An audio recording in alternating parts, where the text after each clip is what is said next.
Jessica's parents told her she could join the family cruise as long as she paid for herself. She declined politely, but then her card was charged for $9,900. The amount covered group cabins, excursions, and an open bar. Shocked, she immediately froze the card and disputed every transaction. When they arrived at the dock, they were refused boarding. The following morning, they showed up at Jessica's door wielding a crowbar. Without hesitation, she called for help. Jessica never imagined she would discover what kind of people her parents truly were until this recent ordeal. She always thought they were difficult, self-centered, and somewhat unrealistic, but she never expected something like this. It all began with what seemed like an innocent conversation.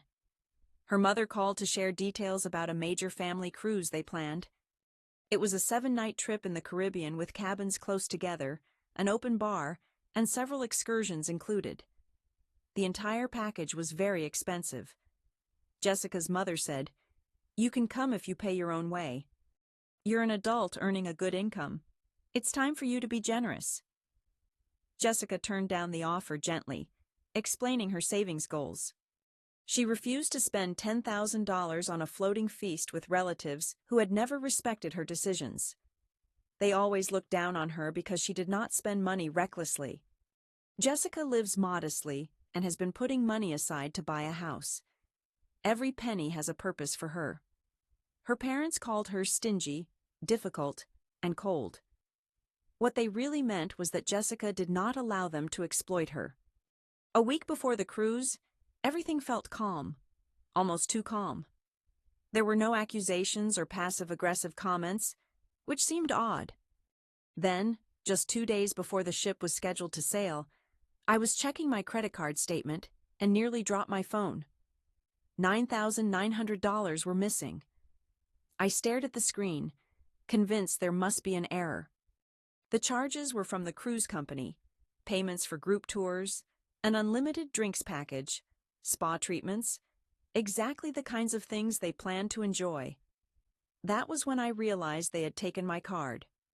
They must have found it during one of their rare visits, and somehow knew the password, my birthday, the same date I always used, never imagining my parents would exploit it. I didn't panic but stayed frozen for a moment. Then I immediately froze the card, contacted the bank, and challenged every single charge. I canceled all the reservations one after another. It took hours. The cruise company was puzzled but cooperative. By the time I finished, I had uncovered their entire scheme. They intended to board that cruise with expenses fully covered by my money, $10,000 I had been saving for a down payment. I couldn't sleep that night. The next morning was eerily silent. No phone calls or messages. Then, around 9:30 a.m., I heard a sound that didn't belong. Metal hitting wood. Peeking through the peephole, I saw my parents and sister standing on my porch. My dad held a crowbar. They were attempting to break into my house. I opened the door just enough to see them clearly, then shut it and called the police. They were yelling loudly. Outside, they were blaming me for wrecking their vacation, calling me selfish. My mother was enraged. My father was out of control.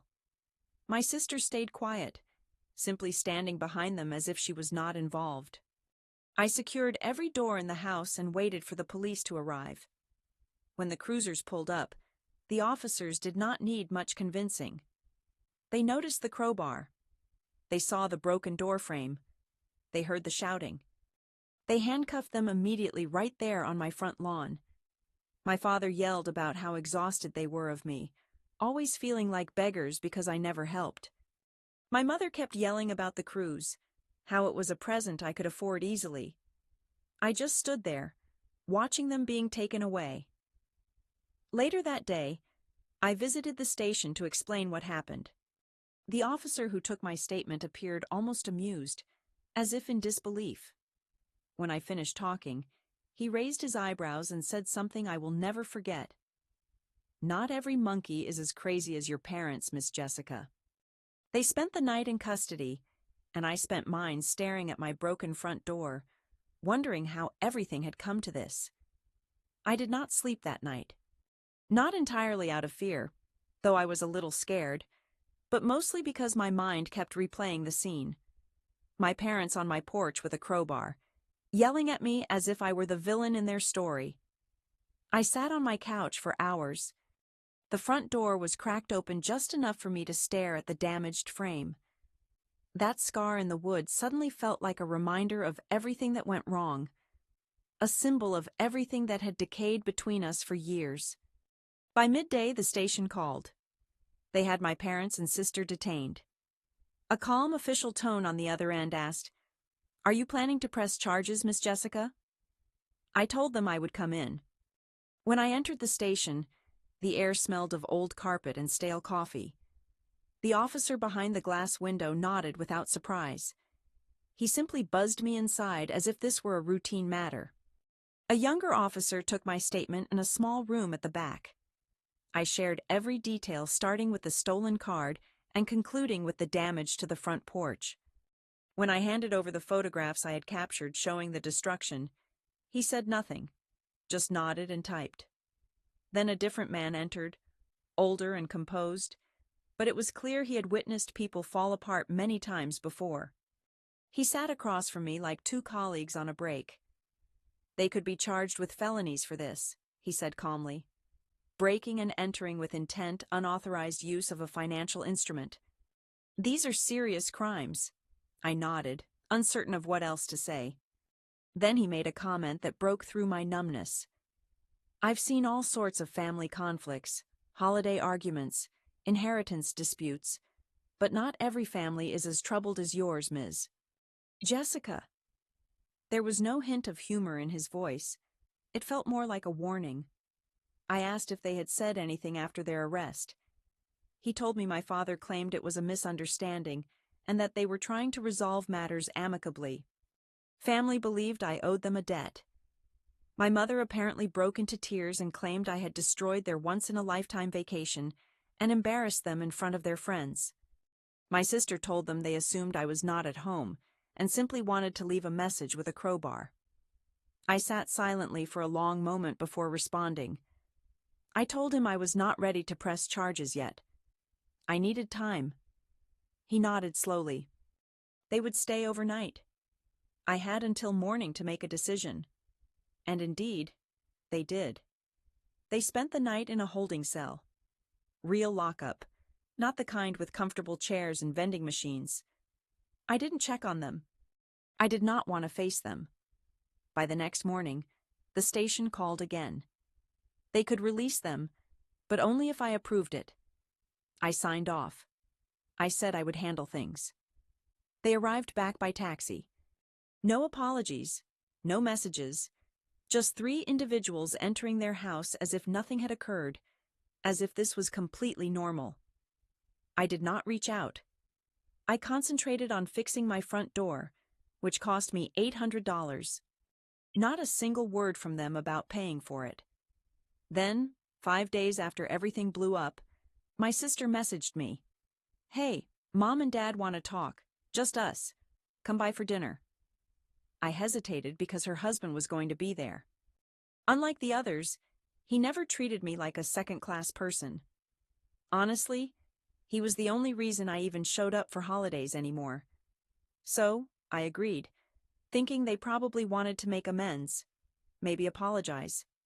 Almost sorry, or at least pretending to be. They acted as if they felt any remorse. But absolutely nothing, and I mean nothing, could have readied me for who else arrived that evening. Approaching their door, a peculiar calm settled over me.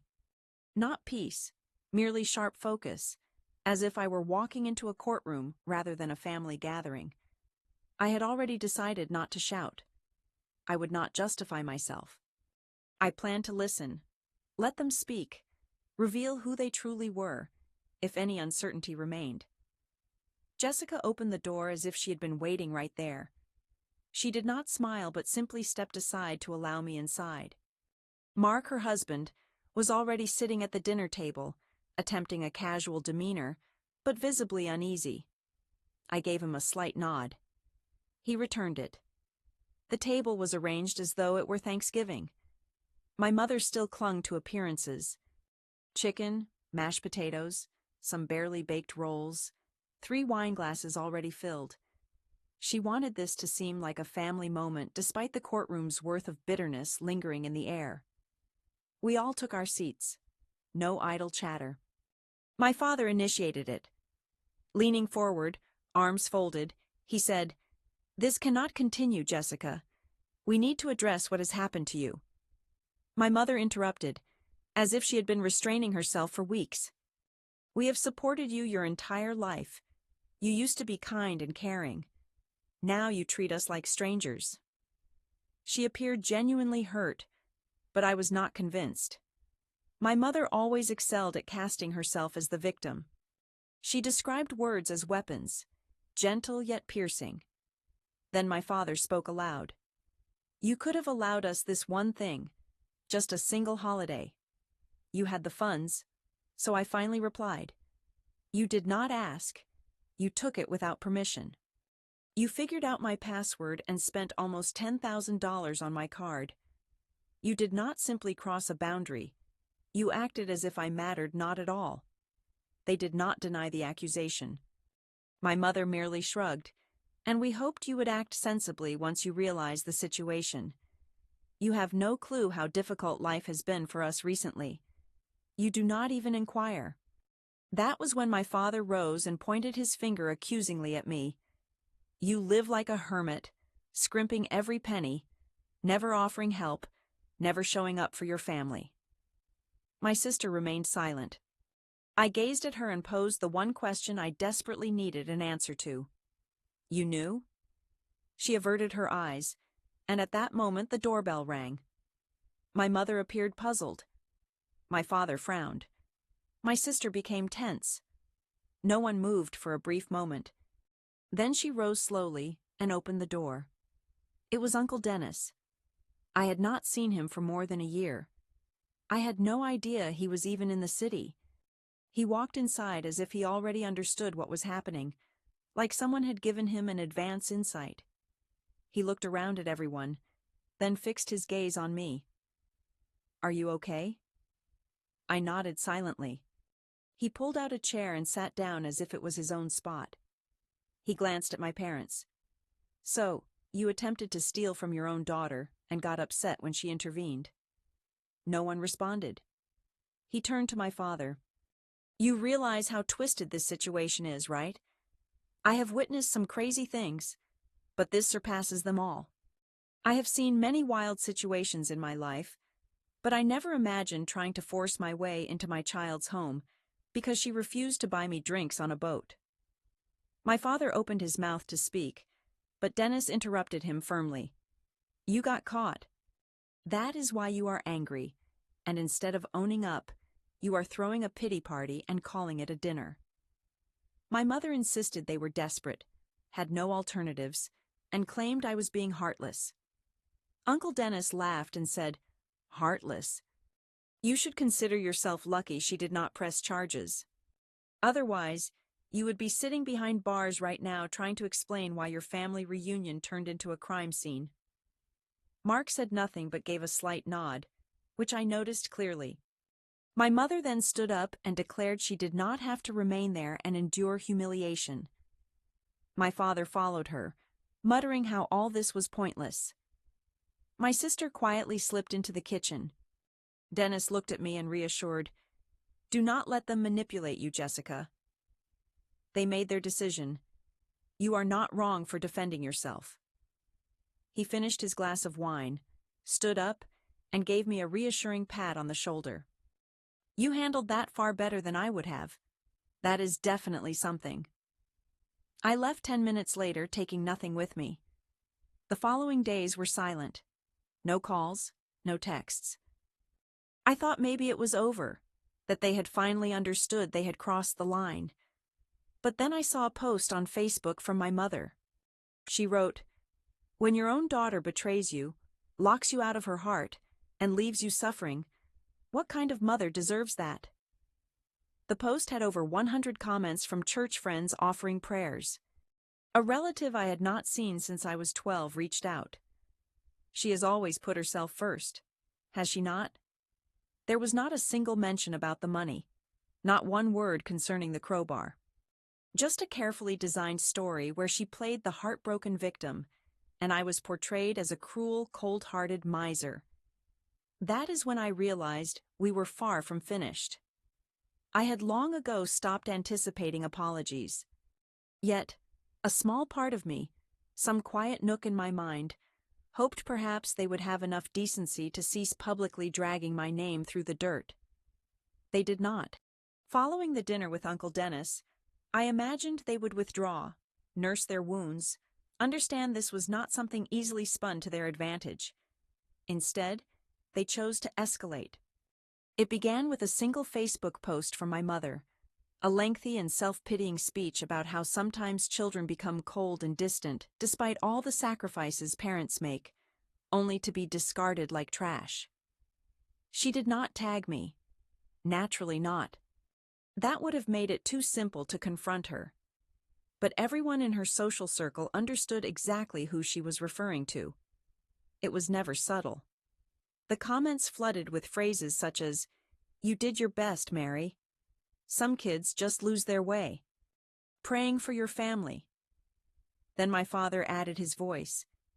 He shared a picture of himself gazing off into the distance with the caption, "Raise the girl to be a woman." Got a calculator back. I could not help but laugh when I noticed it, but it was not a genuine laugh. It was the kind that slips out when you are trying to hold back anger. They were painting me as the villain right before my eyes. The worst thing was that some people actually trusted their story. Then the birthday arrived. I did not even realize it was coming until my cousin Sarah sent me a message saying, "Hey, are you okay? Surprised you are not coming to your father's party this weekend." I stared at the message for a moment, and then checked social media. That is how I discovered they were hosting a backyard celebration for him. An event that costs money they did not have just a fortnight earlier, when they were secretly charging thousands on my card. There were countless photos. My dad standing by the grill, my mom smiling in front of a banner that read, "Happy birthday to the rock of this family." My sister posing with Mark, as if there had never been a moment when a crowbar struck my front door. Then the toast video appeared, my mom raising a glass of wine saying, "Even during the storms, we remain strong. Some people may leave you, but we stay upright because love holds us together." Applause followed, fake tears, and more comments about how family means everything. I sat alone in my kitchen with my phone face down on the table, struggling to decide what felt worse. That they actually believed their own lies, or the fact that they were gaining sympathy while I was stuck trying to fix the chaos they caused. They never covered the cost of the repairs. Not a penny. Not a single cent. The charges on my credit card were not the problem, nor was it the company, or even the locksmith I had to hire to change all the locks after what happened. And if I had been away that morning, if I hadn't overheard them at the door, what would they have done? What exactly did they believe they had the right to? I had no clear answers, but I refused to stay trapped in that dull place between forgiveness and foolishness. I could not reason with people who invented their own false reality and then punished me for refusing to accept it. I kept every receipt, all the emails, the police report, screenshots of every online post, and most importantly, I still had the paperwork from the fraud investigation conducted by my bank. So I scheduled a meeting and walked into a lawyer's office carrying a folder packed with evidence and a fiery determination. I recounted the entire ordeal, from the cruise to the crowbar incident and the character assassination. They did not blink or call it exaggerated or complicated. They simply listened. When I finished, the lawyer reviewed the documents once more, then leaned back and said something straightforward. "They cost you $10,000, caused emotional suffering, and even tried to force their way into your home. This no longer sounds like a private family matter. This crosses into civil and possibly criminal territory. If you want to seek restitution, we can take legal action against them seriously." I did not make a decision immediately, but something inside me changed in that office, a type of clarity that does not fade. They had assumed they would never return the money since they had twisted the story so convincingly.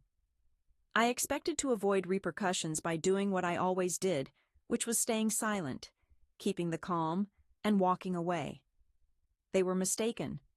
I was not finished yet. There was no dramatic soundtrack playing as I signed the documents. No feeling of victory. It was cold and mechanical, but it marked the first time in a long period that I sensed I had control again. The lawsuit was clear-cut. Misappropriation of funds, damages to property, and emotional harm. My attorney compiled everything we possessed, including photographs, records, police reports, and a detailed timeline that made their behavior impossible to excuse. They did not anticipate it. I imagined the moment they received the court notice. My father pacing anxiously, shouting about betrayal. My mother crying loudly, questioning what kind of daughter would take this step. I was not present for that scene, but I did not need to witness it to know it had happened. It was a familiar performance. The following day, my sister messaged me saying, "Are you really suing Mom and Dad?" I replied with a simple, "No." There was no regret offered, merely immediate disbelief. I chose not to reply further. Several hours later, my father shared another emotional and vague post on Facebook. When you raise a daughter, you give her everything, and then one day, she turns around and stabs you in the back. That is the gratitude we receive. That post gathered over 200 likes, and their Facebook friends filled the comments with prayers, sympathy, and hostility directed at me. Even a distant relative wrote, "Do not worry. God sees all and will punish her." They had turned pity into a weapon, and it was effective. They pretended to be the long-suffering parents abandoned by their cold, selfish daughter. Yet, not one of them ever brought up the money. No one questioned why I might take legal action against my own parents. There was no mention of the broken door, the crowbar, or the stolen card. Complete silence about that part. Then, a few days later, something changed. Their lawyer contacted mine. He sounded exhausted, as if he already expected defeat. He said they were ready to settle. He explained, "If your client agrees to waive the emotional distress claim, we will repay the entire amount." My lawyer glanced at me. I didn't hesitate for a second. "Tell them it's $20,000, full repayment plus damages and legal fees, or we proceed to court and expose the whole truth before a judge." He gave a slight smile and promised to pass on the message. I didn't get any sleep that night, not because I was anxious. I was done with worrying. It was something else entirely, a form of sorrow, I suppose. Not grief for what I had lost, but for the illusion I had carried for years. The belief that maybe, beneath all the manipulation, they were still my family. They were not. The following day, they agreed. The payment processed within 1 week. $10,000 returned. $10,000 more as a settlement. $20,000 deposited into my account. And just like that, their entire story fell apart. My father deleted every Facebook post from the last 2 months. My mother shut down her account completely. The comments vanished. The sympathy disappeared. They were no longer victims, simply two people caught in their own lies. People who got caught had to pay, and their silence was overwhelming. Mark sent me a message once. He said, "I just want to say I respect you for what you did. I'm sorry it ever had to come to this. I did not ask which side my sister took. I chose to remain unaware." A few days later, I received what would likely be my final message from my parents. It was an email with 2 brief sentences. "Hope you're happy now. Do not ever contact us again." There was no signature, no names, just those lines. I stared at it for a while and then archived it. I never responded. For years they had been cutting me off in every important way. Now I was simply completing the process. They used to claim that family ties are the strongest bonds, but family can also cause pain. Sometimes progress means accepting you were never really part of a family that never treated you as one. After settling for $20,000, I thought there would be silence, a void that only appears when people finally accept the battle is finished. However, my parents never interpreted silence as a moment for self-reflection. Instead, they saw it as a change in tactics. It began with a quiet campaign on Facebook.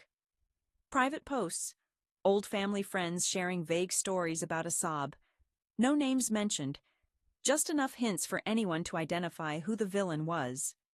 "Oh, Jerry, dear us. She wanted revenge," they claimed. "We were only trying to reunite the family." They never mentioned the crowbar, the broken door, or the $10,000 charged to my card. None of those facts ever appeared in their version of the story. The birthday. It was a celebration I had no invitation to attend.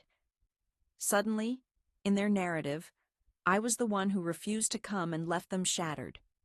According to their story, everything had been forgiven and they were prepared to move on. Yet I was portrayed as too harsh, too arrogant.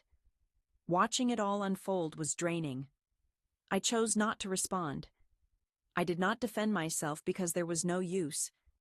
The truth held no value in a world where approval and sympathy were the currency. However, the ultimate blow was still on its way. Approximately 1 month following the agreement, I received a letter in the mail. Not an electronic message, but a physical letter from a small legal office unfamiliar to me. It was sent by my father. He had filed a counterclaim in small claims court against me. His charges were emotional damage caused by slander, defamation, and alienation from the family. The lawsuit named 3 defendants. I read the letter several times before bursting into laughter. It was not because it was humorous, but because it was utterly absurd.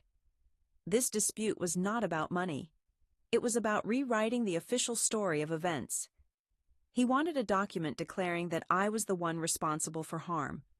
He desired something to present and say, "Look, I am the one who suffered." I immediately sent the notice to my attorney. He asked me one simple question: would I prefer to crush this case or let it be dismissed? I decided to crush it. We collected every piece of evidence available: the police report, the fraud complaint, photographs of the damaged door, the previously signed settlement, and something else, something unexpected. It was a voicemail left the day following the break-in at my home. My mother had accidentally left it on. She must have thought she had ended the call, but it kept recording. In the background, her voice was crystal clear, saying, "She is going to mess everything up if she speaks. We should have waited until she was gone." It was brief, yet invaluable. When we entered the courtroom, the opposition was stunned to see me accompanied by a lawyer. My father had a proud look until the voicemail was played. His face flushed red, then turned pale, and finally, he fell silent. The judge cut the hearing short. The case was dismissed immediately. His accusation was rejected right away. My attorney requested penalties, which the judge approved. My father now owed me $750 for wasting the court's time. That was the end. Not with a confrontation or a heartfelt apology, but with a debt and a defeated man wearing a crumpled polo shirt, his last bits of dignity unraveling in court by his own words. After that, everything stopped. The Facebook post disappeared. The comments ceased. The murmurs faded away. Even my sister, who had remained mostly quiet throughout, unfriended me on all platforms and blocked my phone number. Her husband, Mark, sent one final message: "You were right about them. I just did not want to accept it. For what it is worth, I hope you are doing well." And I am. I have relocated to a peaceful small town. I secured a new job with better pay. I even found a place with a modest backyard. Not large, but enough for a fire pit and some tranquility. The door to my home does not creak when it closes. The locks are sturdy. My life is finally stable. Finally, it is mine. Yet sometimes my mind drifts to that voicemail where they were inside my house scheming, believing I was absent. What strikes me is not how close they got to taking even more, but the length of time they had been plotting it. It was never about the cruise. It was never about a single holiday.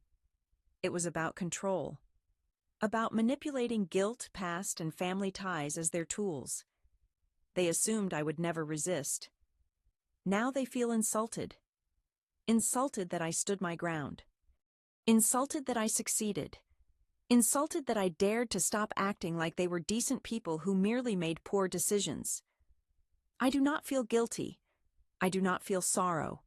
I feel liberated. It is curious how silence marks true closure.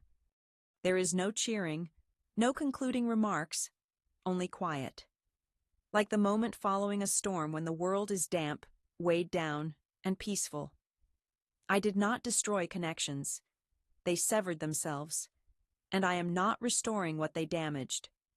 I am creating something fresh, something solely for me, something they will never be allowed to touch again. Because here is the truth. Forgiveness is not a right. It must be earned. And family. Family is not about blood. It is defined by actions. And I have at last realized that it is acceptable to walk away. Even when they brand you heartless. Even when they label you cruel. Even when they portray you as the antagonist. Because sometimes the only way to survive the flame is to stop trying to save those who sparked it,